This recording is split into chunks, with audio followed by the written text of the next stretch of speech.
The unsurpassed, penetrating and perfect truth is seldom met with, even in 100,000 myriad kalpas. Now we can see and hear it.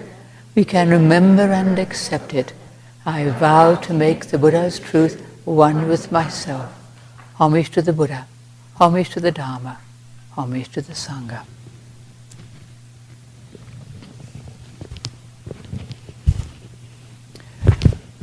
Well, we've just had our lovely ceremony for Avalokiteshvara Bodhisattva, the Bodhisattva of compassion. All around us in all these different forms, all these forms of Avalokiteshvara, including Reverend Master Jiyu, our founder, my master, and Achalanatha, the fierce one over there. He's a manifestation of compassion, because sometimes compassion comes with a bit of a thump, not always what we'd like to hear. The Bodhisattva who hears the cries of the world, and she or he or it can be seen as a being, some people do. Some people have visions of Avalokiteshvara, or the working of compassion in our lives and in our world. And I think many of us relate more easily to that, seeing how compassion comes into our own lives and how we can recognize it in whatever form will help. That's why we have so many different forms of Avalokiteshvara. To recognize compassion in our own lives, the blessings of our lives, the people who love us, the people we love, the people we know,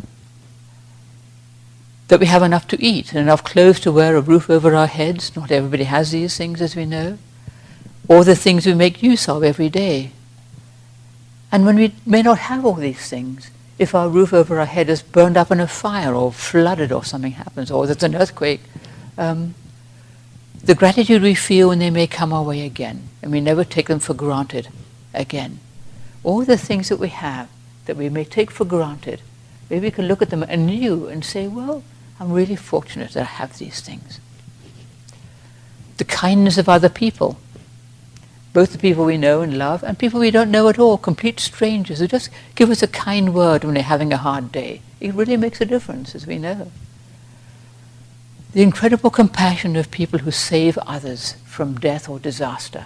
We see that all the time, people rescuing others, complete strangers from a burning building or something. And then the compassion of the difficulties we face, the problems we have to deal with, that help us to learn and to grow. We learn from the difficulties. If everything was nice all the time, you wouldn't have to learn anything. But because we have suffering, because we have difficulty, we have to learn ways of dealing with things and ways of doing things better when we find ourselves banging our head against the wall, look for the door. The people we find difficult to live with, who can teach us patience and kindness, compassion. It's everywhere we look, when we look, to look with the eye, to see compassion. And it's said that wisdom and compassion are the two pillars of Mahayana Buddhism. Wisdom and compassion. You can't have one without the other. And this picture of Avalokiteshvara up on the altar, she has 1,000 hands to help and 1,000 eyes to see where the help is needed. You need both. You can't just blindly going around trying to help people and not knowing what you're doing. It doesn't help very much. And you need to be able to use your hands to help. To see with wisdom is inevitably to see with compassion, to understand better. When you really know how another person feels or what they're like or what they're going through, you can have compassion for them. If you don't have any compassion, you're not really, there's no wisdom there. You've got to have both, To see that this person I find really annoying has their own struggles, their own things to deal with. They may have things I have no idea about that they're trying to deal with. They're doing the best they can. It's not about me and how I want people to behave. It's just we're all in it together. And to see that, And conversely, when you see with real compassion, you're seeing with wisdom, because you're seeing more than just the suffering. If you just feel all the suffering in the world, but we don't have any perspective of wisdom, we can just drown in it and feel kind of hopeless miserable, and we can get angry because we don't see cause and effect, or there's more to things than meets the eye. We don't know why everything happens. We've seen these devastating earthquakes in Turkey and Syria, just horrible, huge numbers of people dying, losing their home, just awful. The tragedy of the whole thing, and the seeming hopelessness of sifting through those huge mounds of rubble, looking for survivors. And yet people are doing just that. They're still working tirelessly to try to help people, find people, and they're still finding survivors, even after all these days. Infants, small children. It's amazing. And that compassionate response, that faithful and compassionate response, there may be somebody in here, let's give it a go. Even when they're really exhausted. But just in finding somebody and the joy of saving the life of a complete stranger, how compassionate that can be. Just ordinary people have this immense capacity for compassion and helping others. Happens all the time, people helping other people. And we have that too. We all have that.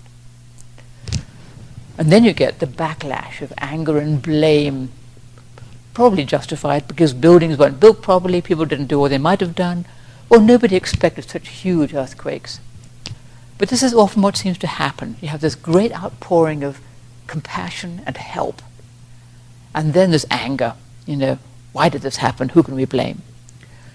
It happened after 9/11 as well. First there was this, shock and grief and people really trying to help. And then people looking for somebody to blame. Or, there's always somebody you can blame for anything.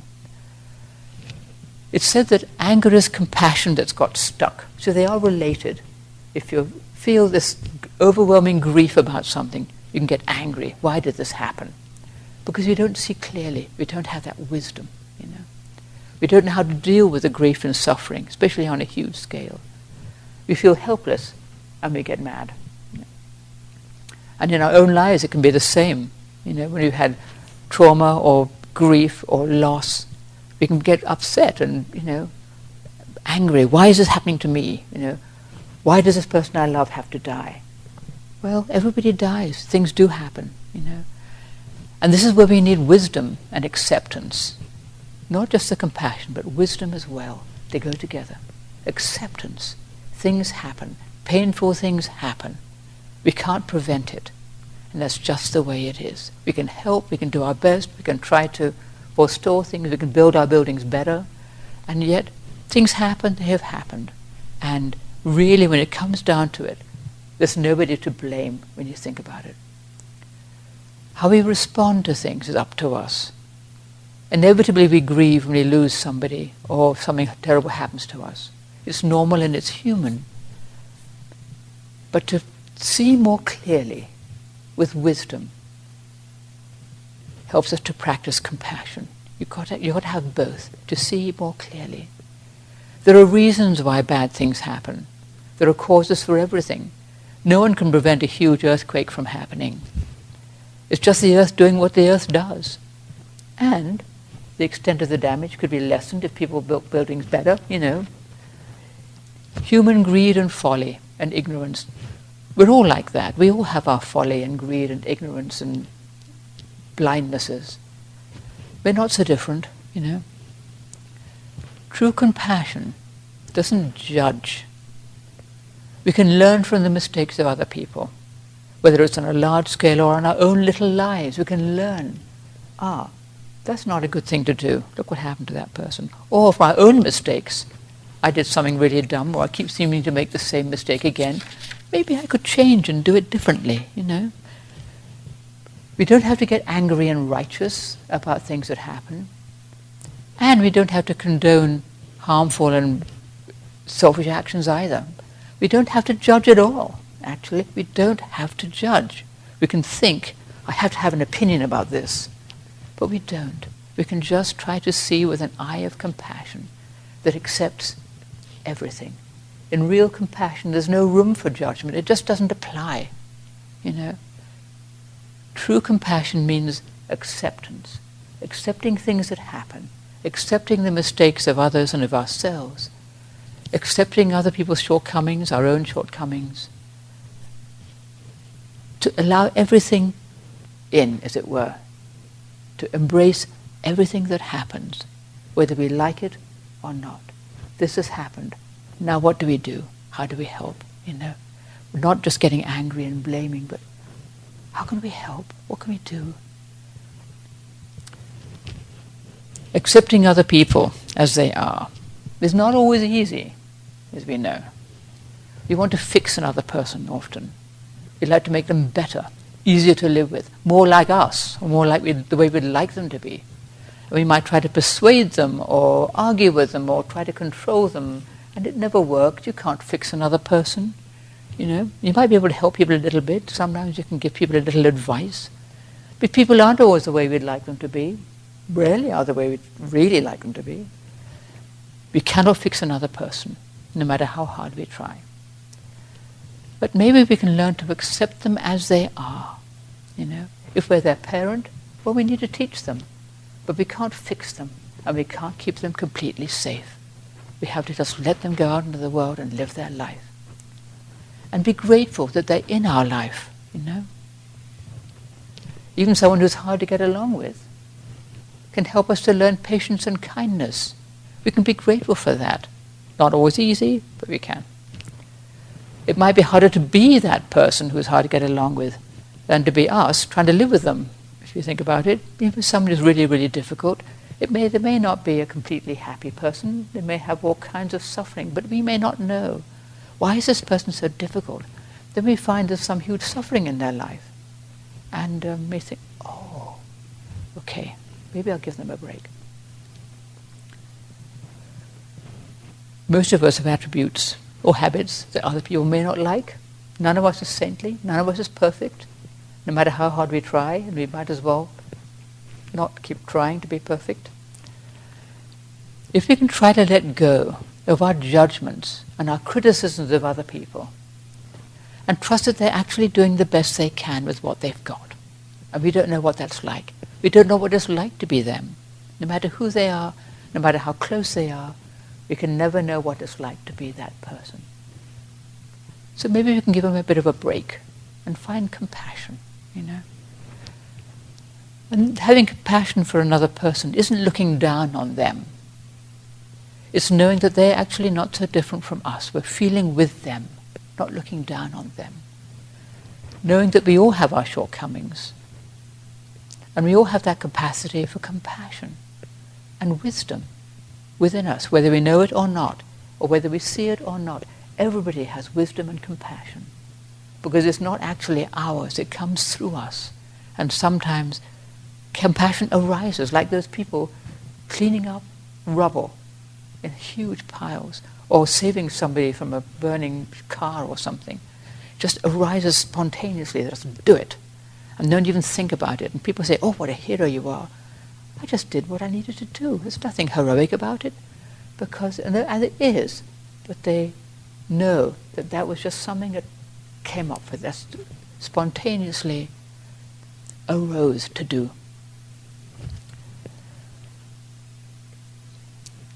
Accepting ourselves, harder. It can be hard as the hardest thing to find compassion for ourselves. You can think kindly of another person, but for me, I've always shortcomings. If people knew what I was really like, to let go of that self-judgment, an endless criticism of ourselves, that trying to be perfect or live up to some ideal that either we have set for ourselves or we've been raised with, and inevitably falling short. None of us is going to make it perfect, the perfect person. And if we were, we wouldn't be easy to live with. Many of us, I think, most of us, have a bit of that feeling that we're not good enough, or we're not smart enough, not kind enough, not wise enough, not beautiful enough, not anything enough, or not something enough. Not many of us are completely satisfied with the way we are. Think we need no improvement. The reason we're all here probably is because we think, I could use a little improvement here. My life is not working as well as it might be. Even if we've been practicing for many, many years, we still know there's room for improvement. And the more we've been doing it, the more we know that, there's still things we work on.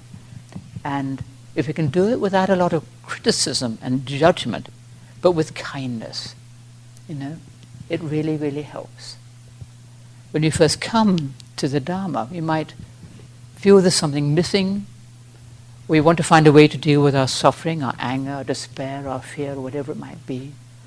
We want to realize the truth of things for ourselves. We want to change. We don't want to just continue the way you've always been. We want to change. This is a good way to do it.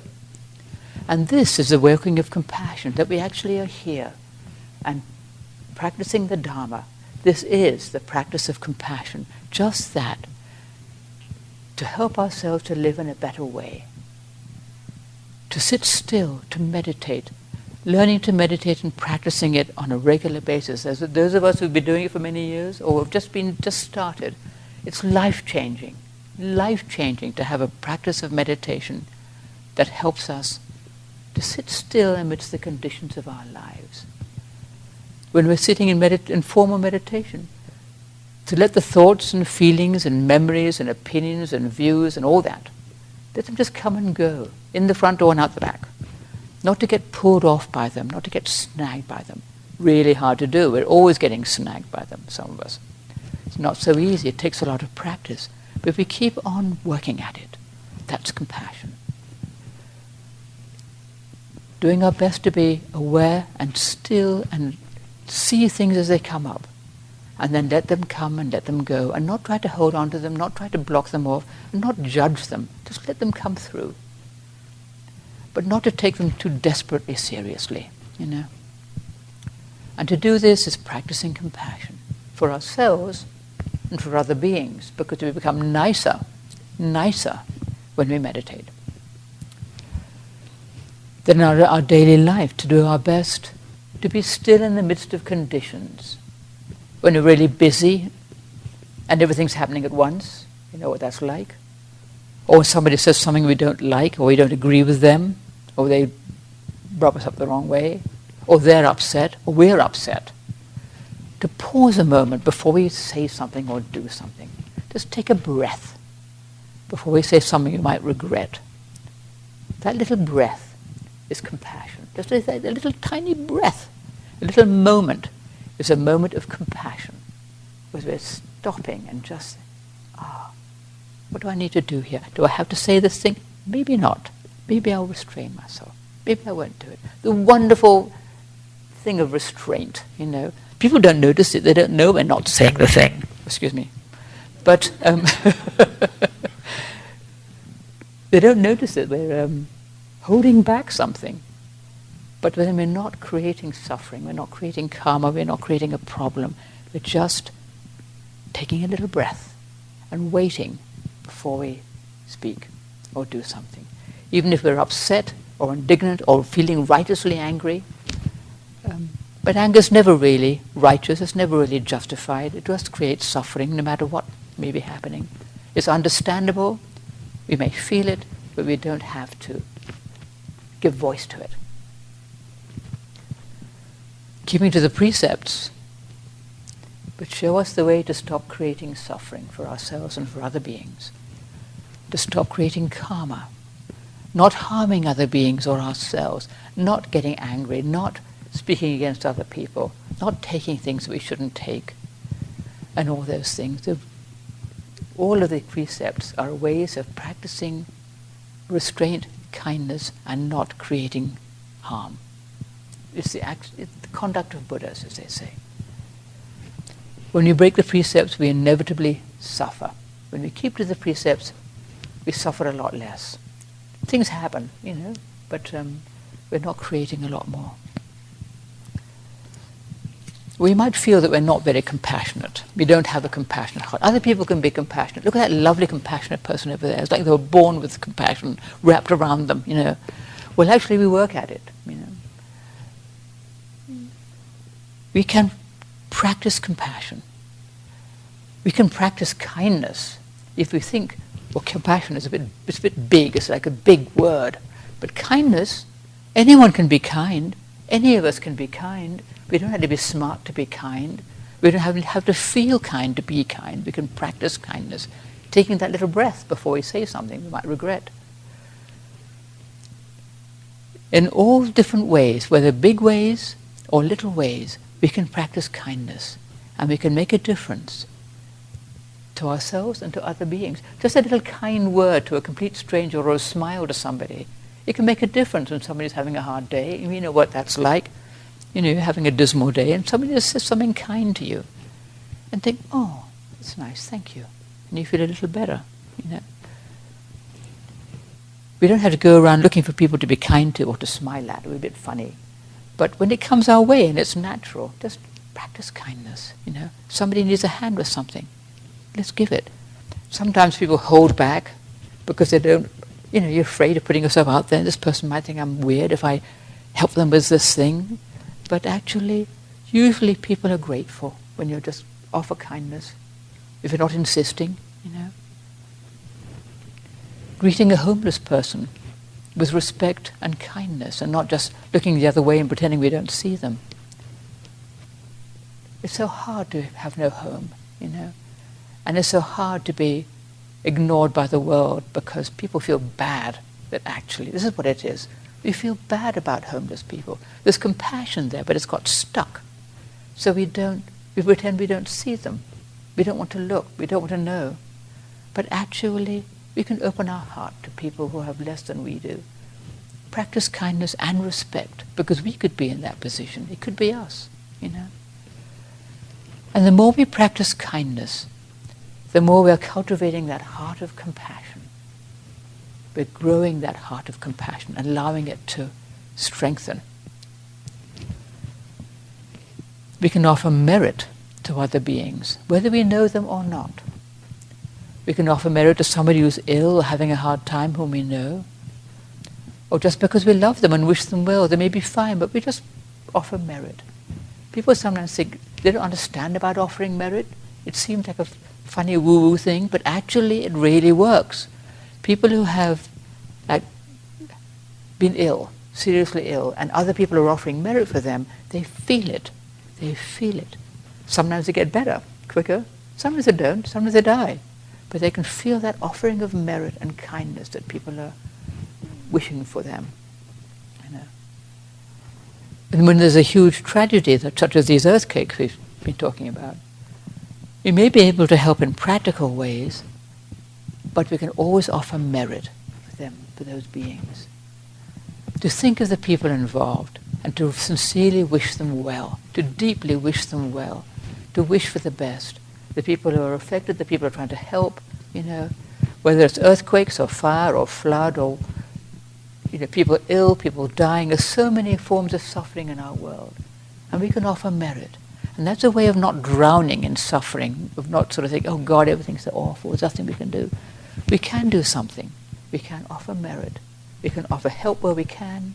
We can practice kindness, and we can offer merit. Just wishing well for the person, not necessarily saying, may they have this, this, and this, but just wishing them well. If they're dying, may they be at peace, you know. It certainly helps us, and as I said, it certainly helps other beings as well. We're not different from other beings. We're all really part of one being, big being. We're all part of Buddha nature. We're not separate little beings. And this is why we all have that heart of compassion. We all have wisdom. We all have access to wisdom. Not our own personal little private wisdom, but universal wisdom, universal compassion. That is why people rescue others from burning buildings and piles of rubble. That's why people do things beyond what you would imagine for another person. Why we take care of sick people, you know. Why we do greet a homeless person.